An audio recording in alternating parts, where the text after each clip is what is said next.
Support comes from Mosby Building Arts. Mosby transforms unfinished basements into comfortable spaces for relaxing, entertaining, and spending time together. Make the most of your square footage. July basement sale. Details at callmosby.com. When St. Louis County Assessor Jake Zimmerman looks at the current state of county government, all he sees are people bickering rather than trying to address its real challenges. He says his success in an important but lesser-known office makes him the best person to bring down the political temperature and start tackling problems.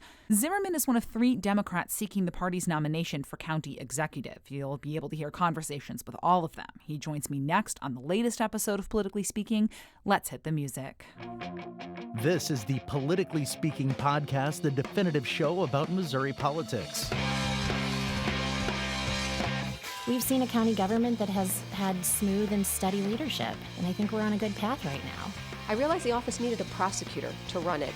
And we have a better solution of addressing those needs. I don't think it's about a popularity contest. What I think it about is it's time for change. Working together across city and county, across political affiliations, that we can start to find overlapping goals. I had some moments where I had to lean into my courage.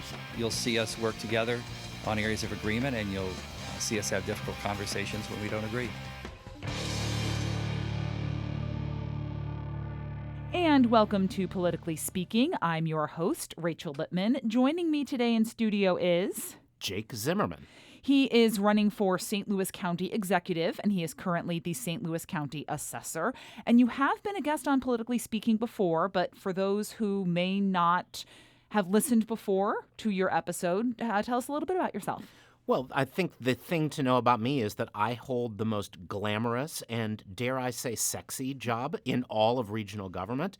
I mean, I know that public radio listeners far and wide, their hearts are set aflutter when they hear about the assessment of real and personal property. Aflutter in ways that you may not want, but yes. Flutter with rage. Everybody with loves rage. the county assessor. No, I hold this, sometimes boring and sometimes not the most scintillating piece of work to be done.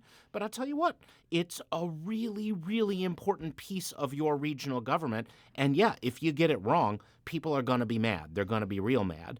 And when you think about everything going on in St. Louis County government and politics right now, and some of the bickering rather than substance that we need, one thing that I'm really proud of is that I've done this boring and non-sexy job, and I've done it with integrity and with decency and with responsiveness for many years now.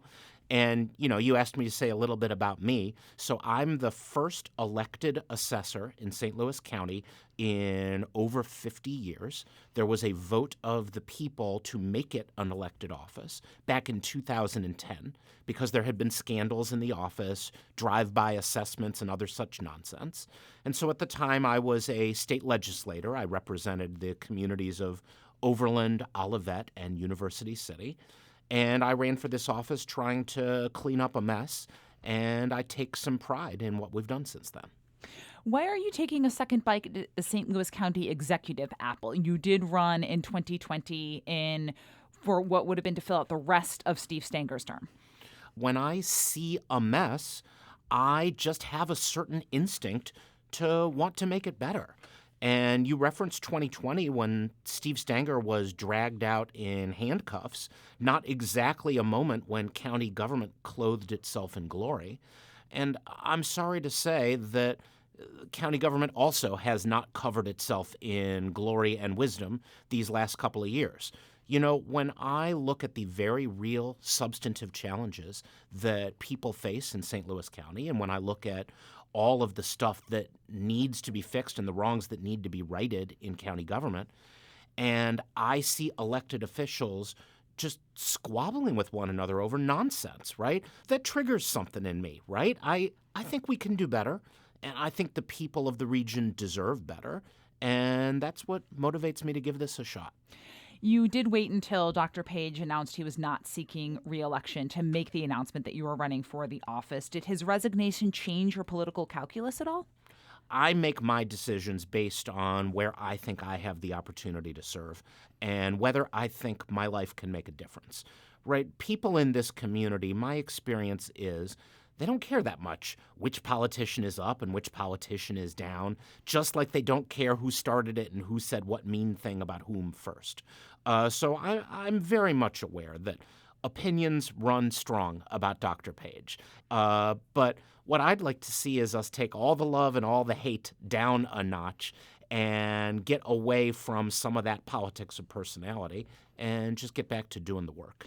But for you personally and your decision in what 2026 looked like for you, did the fact that he was not running for re-election change whether you sought re-election to your office or whether you decided to go and enter another race? It was a tough decision not to seek re-election to my office. I've been the county assessor for quite some time, and I take a lot of pride in running an office that has been, I like to think, a port in the storm in county government. And look, this is a hard thing, right? You've got two other very serious candidates for this office just in the Democratic primary. And so I didn't decide lightly to jump off this cliff. But at the end of the day, the reason I made that decision didn't have to do with any other politician. The reason I made that decision is because I see challenges. I see a region that's hurting. I see a government that is not up to its full potential. And I think we have to do better. So what would you do to fix some of the challenges that you just outlined? How would Jake Zimmerman govern St. Louis County? Look, if you know me, if you know Jake Zimmerman, you know that I'm not the flashiest or the coolest guy in town, right?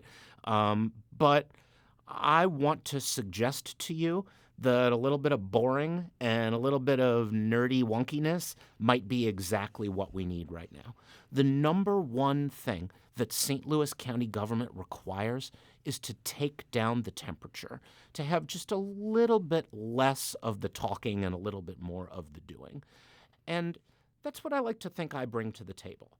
One of the big issues and the challenges that St. Louis County and a lot of other governments are facing is the budget situation. Where does the responsibility for that lie? Is it solely the executive? Is it solely the council? Who's to blame and how do you get out of it? Everyone's to blame, and everyone over more than a decade. And having said that, let me also say the next thing, which is that I also am not interested in pointing fingers here. Politicians from both parties and on both sides of various rivalries collectively decided not to decide, collectively spent one-time money again and again to fill a budget problem rather than fix the fundamental challenge. The fundamental challenge is that for years now, St. Louis County has had less money coming in the door on a yearly basis than what goes out the door. And anybody who has ever balanced a household budget, anybody who's ever run a small business, knows that that is not sustainable. For years now, the politicians, again on both sides, have found ways to spend one-time money. Pennies fell from the heavens. In each case, some one-time money showed up, and rather than use it for a one-time purpose, the politicians spent it to cover the budget hole. And that's how what used to be a $10 million or a $20 million budget hole became an $80 million budget hole. I don't care whose fault it is. What I care is that we work together to stop yelling at one another and fix it. So you talk about not yelling at people and wanting to fix the budget, but as county executive, how do you, aside from, not yelling at people and bringing down the tone, what's the steps to getting those two numbers closer together? That's a very astute question because doing the principled part of it right gets you to the table, but it doesn't get you to the end of the process. But right now, no one's even sitting at the table. And so I recognize the giant challenge ahead, and I recognize that trying to have a calm demeanor and not throw mud at other elected officials and not being afraid to be a little bit of a nerd and a little bit of a wonk, I recognize that all that does is get you at the table. But by God, we got to get people at the table because right now they're all talking past each other. And these are big, serious challenges. Now, look, I could name you lots of areas in county government where I see real challenges that need to be fixed and money that's being wasted. To name you just one example, the Department of Revenue spent millions of dollars on a new computer system that doesn't work very well, makes it harder for people to pay their taxes and get customer service. Not spending those millions of dollars would be a really, really good step, because the punchline was, if you look at what happened this past year, you had senior citizens waiting in 2-hour lines outside in the bitter winter cold just trying to pay their taxes. And then, after that, these checks for people trying to pay their taxes the old-fashioned way sat in crates and boxes and went undeposited for months. So a government that is facing a real financial challenge spends too much money just trying to help people pay the bills and then doesn't deposit the money when it comes in, right? When you see that, that's how you know that there is some real dysfunction going on. And fixing that kind of stuff is job one. So you get to the table and you are able to have the conversation. What does your side of the conversation look like? What are you saying? These are my red lines when it comes to the budget. I will not cross them. Here are the areas where we can compromise. I hesitate to declare red lines. I think right now everyone is declaring red lines, and everyone is trying to find a way to pin the tough choices on somebody else. I am very mindful that there's tough choices that are going to have to get made here, right? When you have less money coming in than what's going out, you have to figure out what's really a priority and what isn't. What I can say is I think I bring something to the party here that nobody else you'll talk to in this race has. And that's that I've actually had to do this before. When I came into this office, when I was first elected assessor, the balance in the assessor's budget was going in the wrong direction. I inherited an office where the budget was in the red. And today that's not true. Today it's in the black. And it wasn't an easy thing to do. And there were no pennies from heaven there to rescue us, because the assessment fund is a standalone piece of county government. I have a bank account, and if I spend that bank account down to zero, no one will bail me out. There is no county council appropriation to find extra money, right? So I had to make some difficult decisions about what positions you don't fill. I had to talk to my staff about the differences between needs and wants. When you're fighting those big boys in court, you'd always rather have another outside appraisal. When you're having appraisers visit people out there in the community, you'd always rather have more staff to do the customer service, and a million other things like that. But running a government agency is just like running a household, and it's just like running a business. You got needs and you got wants, and you have to prioritize. And the other thing that I did in those early days in the assessor's office that I think is a pretty good roadmap for what needs to happen in the county as a whole is I didn't start off with dictates. To use your words, I didn't start off with red lines. Instead, I talked to the subject matter experts, and I asked them what they needed to have, what they wanted to fight for, and then we talked it out until we got to the right answer. And I don't think there's enough talking it out happening right now. It's not happening between council members. It's not happening between department heads. Everyone's too busy trying to take their shots. To use your words then, what would be your priorities in a budget as you sit down at the table and have the conversations? That's a super fair question. County government exists first and foremost to protect the people and to provide basic services to the people. And when you think about things like public safety, like the county police department, when you think about the parks, when you think about the vital public health services that the county provides, all that stuff is mission critical. And it's really, really important to protect that. Will tough choices have to be made along the line? Yeah, I expect that they will. But I remember what happened when a prior county executive tried to sell off a park. And I remember what happened when another prior county executive decided to prioritize no-bid contracts for his political donors over making sure that basic services were being met and making sure that county employees were paid appropriately. So steering clear of those kinds of traps and protecting those critical public services we provide, I think that's awfully important. And then following on that, and this is a vaguer response, and it sounds like something a politician would say, but I still think it's important to stick a pin in it. And that's that the other part of the job of county government is to be the economic development cheerleader for the county and indeed for the region, right? It's not just enough to make sure that the cops are on the beat and to make sure that the grass is watered in the parks and to make sure that the potholes are filled. If you want to grow this economy, if you want the pie to be bigger rather than fighting for slices of it, then you have to believe in the region. You have to relentlessly go out and sell the region. We have to not be shy about pushing for wins like those new international flights at the airport, right? The county played a big role in that. And if what you want at the end of the day is a thriving and successful region, then we need that regional focus, and we can't lose sight of the economic development piece of the job.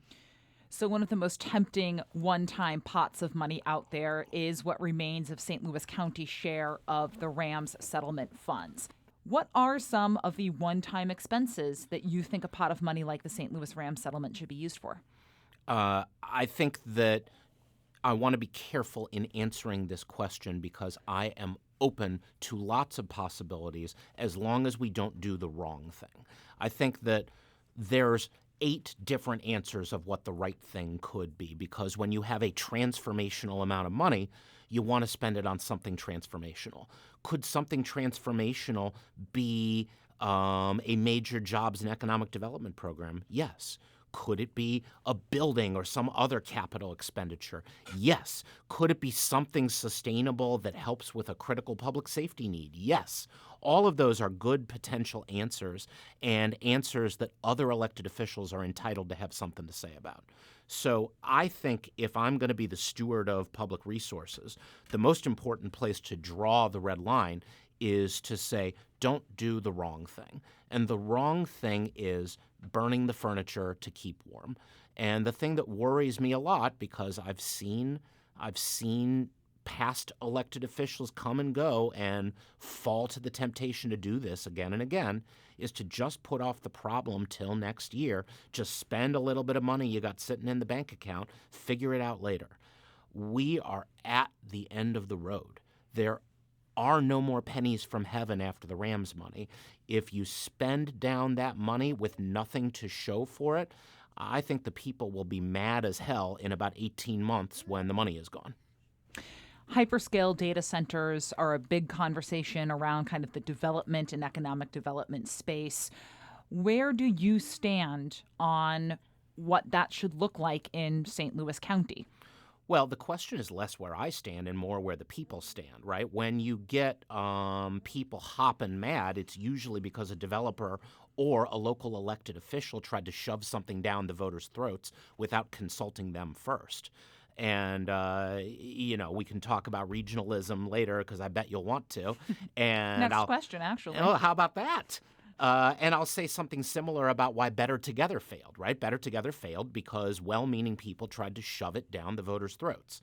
And so my principle, beyond the basic principle, which is that the people decide, period, full stop, is that you shouldn't be doing these kinds of developments without a very clear plan for how you make sure that the energy bill doesn't go up for everybody else, for how you make sure that the water bill doesn't go up for everybody else, and for how you make sure that you don't create a nuisance, a noise problem, or anything else. And then the other thing that I always like to say is that a good organizing principle is before you say yes to any such large proposal, think about Beyonce. And I use Beyonce as a little acronym, a little mnemonic device for bring your own clean energy. And if a developer doesn't have a response to the Beyonce question, then I'm going to want them to come back to the table.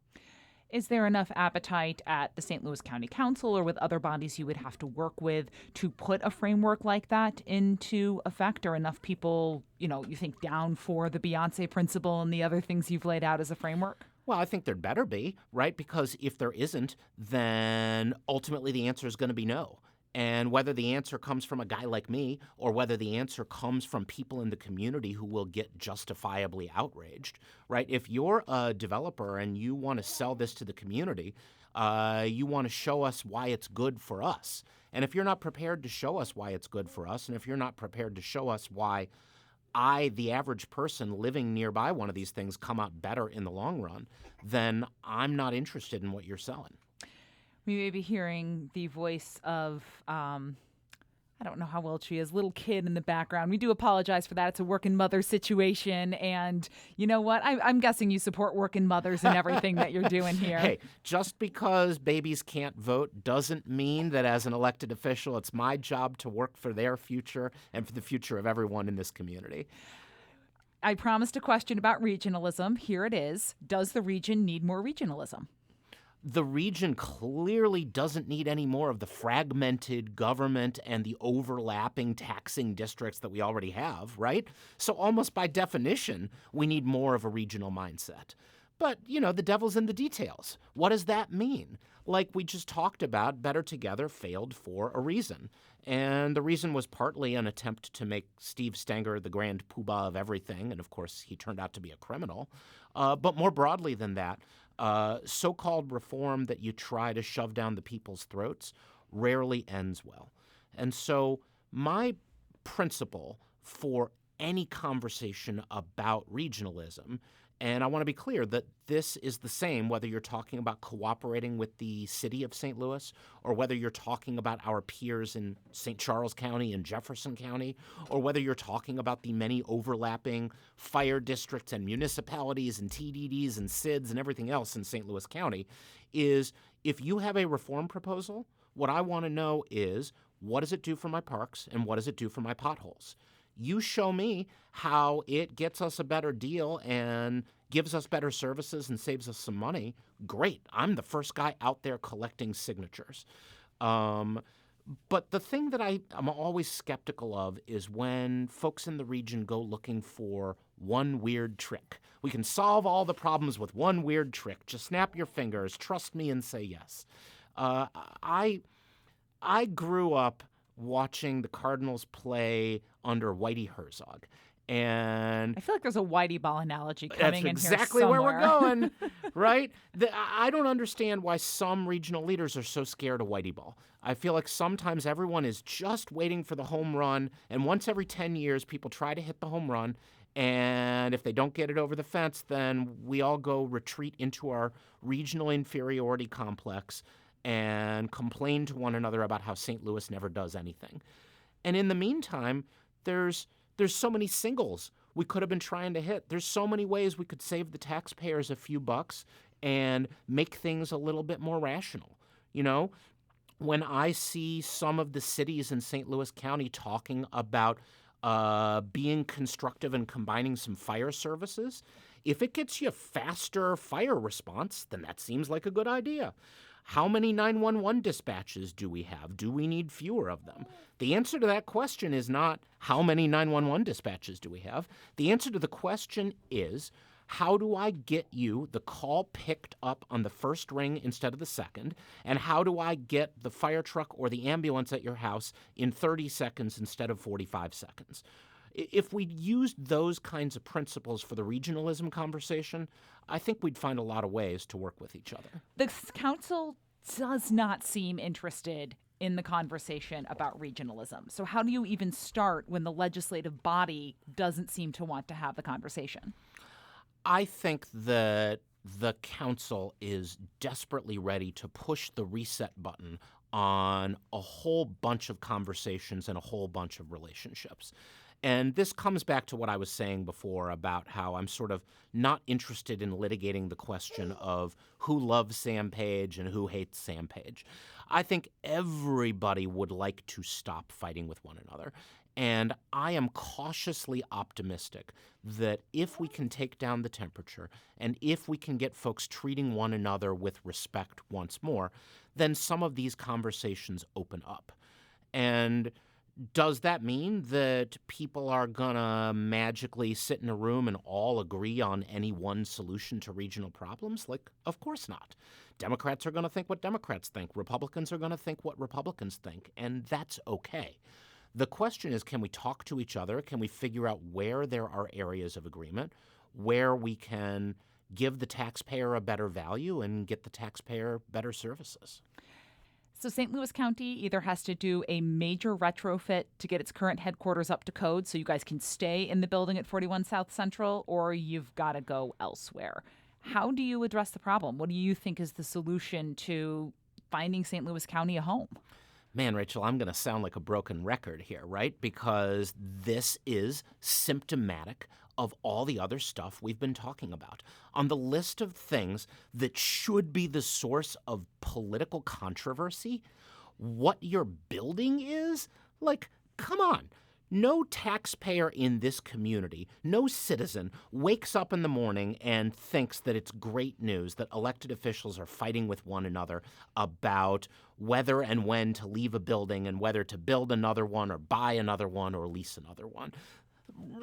The citizen doesn't care. What the citizen cares about is, how can I get public services effectively? Are you going to give me a bad parking situation? Am I going to have to wait in a line outside in the cold if I just need help with my personal property bill? So I'm just find it endlessly frustrating and borderline maddening that the politicians right now can't even agree with each other on what the price tag is. No one can agree on how much it would even cost to retrofit the county government building to get the asbestos out and put in the sprinklers. So let's get everybody at the table and let's figure out what numbers each side is working off of so that everyone can reach agreement, because that's how you get to the answer. Is the right answer to buy a building? Is the right answer to lease some space? Is the right answer to tear that thing down to the ground? Or is the right answer to sell it and try and move 2 blocks away? I don't know.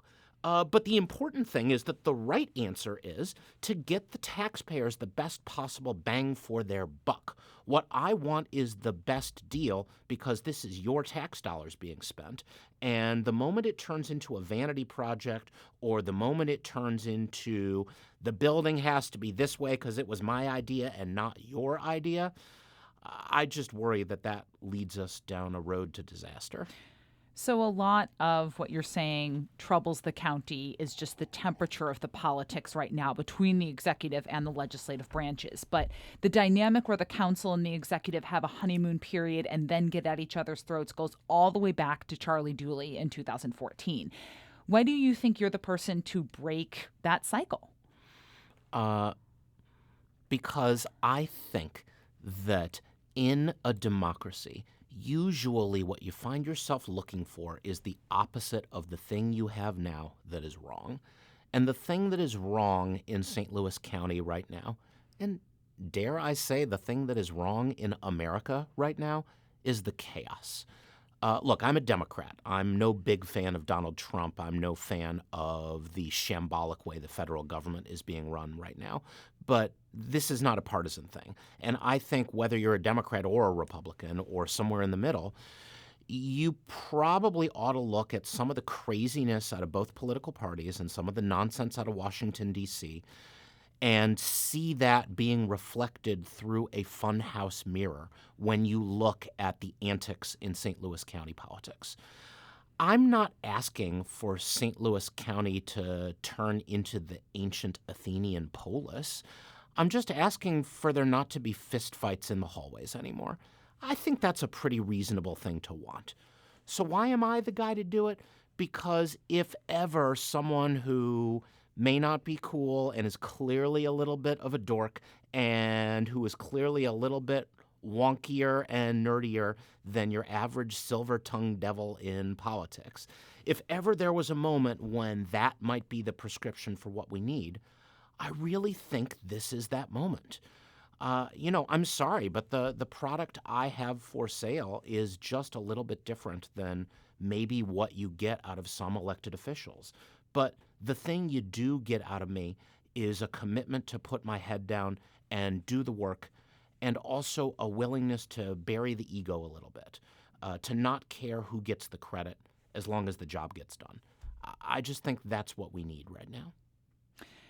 You've run the assessor's office without a lot of scandals, but there are people who are just mad at their property tax bills going up. How much do you think those frustrations, which don't really have anything to do with your positions as county executive, will have on this race? I think that I have a record, and it's a record you can judge me by, and it's an advantage I have over my peers in this race, right? All three of us have been elected officials. All three of us have served in the legislature. All three of us have voted yes on stuff we thought was good bills and voted no on stuff we thought was bad bills. But only one of us has actually run a complicated piece of regional government and taken the heat when people don't like the answer. I am very, very used to being yelled at. I am very used to people not loving what they hear out of my office. And one thing that I believe, and I believe it deep in my gut, is that even though I am in elected office, and in politics they say your job is to make the voters happy, but you elected me to do a hard job. And that hard job is to tell people what I think their houses could actually sell for on the open market. And sometimes people will be really happy with the answer to that question, and sometimes they'll be unhappy. And there's a flip side of that, too, which is that when you pay those property taxes, they don't go to me, they don't go to the county. By and large, they go to the school district and the fire department. Well, depending on what I have to say about the home values, I can tell you, sometimes the school districts are happy, and sometimes they are unhappy, and sometimes the fire departments are happy, and sometimes they are unhappy.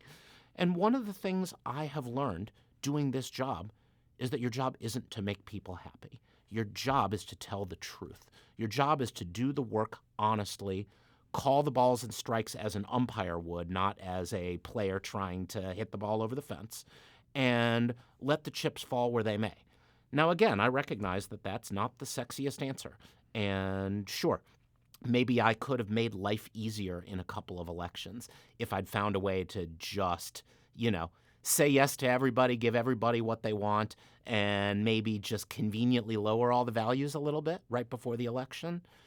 But I'm just not cut from that cloth. You ask me to do a job, and I'm going to do that job honestly.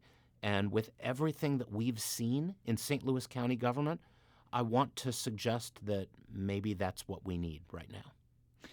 Do you believe that both of your opponents got into this race for the, quote, right reasons? As far as I know, both of them, in my experience, are honorable public servants. Both of them are good state senators. I could quibble with either of their voting records on any individual thing, and maybe we'll talk about that as the campaign goes along. But I think that each of them gets up in the morning and believes they would be a good leader and wants to make St. Louis County better. I just happen to think I have a little bit more relevant experience at what it is that we need right now. There are some ways in which St. Louis County's outcomes are controlled by people who don't really like democratically governed areas, federal government, state government. How do you as the county executive work within that political dynamic to protect your priorities but also recognize the reality of the situation in which St. Louis County exists? Yeah, this is a rough one. The more so because this isn't really a partisan job, right? I'm a Democrat. I'm a staunch Democrat. Ask me what I think about a woman's reproductive rights, and I will tell you. But when you think about 88% of what the county executive does, there's not a Democratic or a Republican way to clean up a park, and there's not a Democratic or a Republican way to clear snow. But yeah, you turn something into partisan warfare, and there's always somebody ready for the other side of that fight. And look, I have some pretty strongly held opinions about what's going on in Jefferson City. I've been in Jefferson City. I know what happens in that town. And when I see politicians threatening a woman's right to make her own decisions about her own body, when I see politicians trying to take away our right to control our future with the initiative petition, when I see those politicians trying to cheat people out of their right to vote, the most fundamental right that there is in society, yeah, sometimes my dander gets up, and I'm not shy about speaking up about that. I don't think you respond to bullies by being a wallflower and burying your head. But I also think that our job is to work with our peers in state government and, for that matter, the federal government to get what we need for this region. The obvious example there is the shameful failure of the Trump administration to send tornado relief to the city of St. Louis. And as best I can tell, it's just political gamesmanship. It's just trying to punish places that are run by Democrats. I will do whatever I need to get this region our fair share. And if that means standing up and fighting and calling out that kind of nonsense, then I will do it. But if what the job requires is working cooperatively and taking down the temperature and putting aside partisan tensions and saying, Governor, you and I might disagree on a whole bunch of moral issues, but we're both committed to growing the economy of St. Louis, so let's work together, then I'm here to do that too. Are there other races on the ballot that you're watching that you think may play out in yours or impact yours in any way? Well, I think the obvious thing to talk about there would be those statewide ballot initiatives, and I alluded to them earlier. But I am very concerned about attempts to take away the right of the people to control their destiny. And I'm also concerned about the so-called everything tax proposal that I see on the ballot here. If the voters of the state of Missouri vote in August to eliminate the state income tax and in return allow for property taxes and sales taxes to be jacked up for years to come, that'll have big consequences for this region and big consequences for the job that I'm asking to do. And so, yeah, I do have a personal opinion there, which is that I hope the voters don't do that. I hope the voters don't do that in part because I don't want to see sales taxes on services imposed in this state. I don't want to see high sales taxes on food and basic needs and higher property taxes at the expense of cutting income taxes for some of the wealthiest people in this state. I think it would be a bad deal for a lot of people in our community. But I also think you'd jack sales taxes up and jack property taxes up, there's going to be real consequences for local government, and it's going to make it harder and not easier to solve those budget problems we talked about before. So, yeah, I think it's a big deal. Are you going to have the resources you need to get the message out through traditional campaigning with all the other races going on, taking up the airtime, pushing up the prices, doing what usually happens in these competitive election years? As I can see from your face, and our listeners cannot see, you have a wry look on your face as if to say you know this is always an issue every 2 and every 4 years, because it always is. And so I'll give you the same answer I always give you, which is I'm proud that I've done the work to run a campaign that is firing on all cylinders and that will be able to do what we need to do to talk to the people. But at the end of the day, no voter cares about how many resources there are in your campaign. What they care about is, what have you done for me lately? What are you going to do to make my life better? You can have the best TV ads in town, but if you're not selling a product that people want to buy, then there's no point in it. And at the end of the rainbow, what people should want out of their county government is a willingness to just make things a little bit better and spend less time worried about political point scoring and more time worrying about the parks and the health department and the streets. Politically Speaking is a production of St. Louis Public Radio, which is part of the University of Missouri-St. Louis. County Assessor Jake Zimmerman, County Executive Candidate Jake Zimmerman. Anything else you'd like to add today?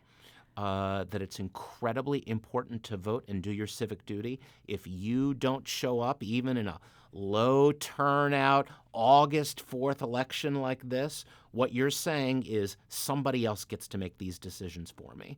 This is the first time in decades that there has been an open seat for this office with no incumbent running. Not since the Republicans were in charge in St. Louis County was that true. You get one chance to shape your future. And, you know, if you like what you heard, then maybe I should say it again. I'm Jake Zimmerman, and I'd be honored to earn your vote as county executive. Until next time, so long.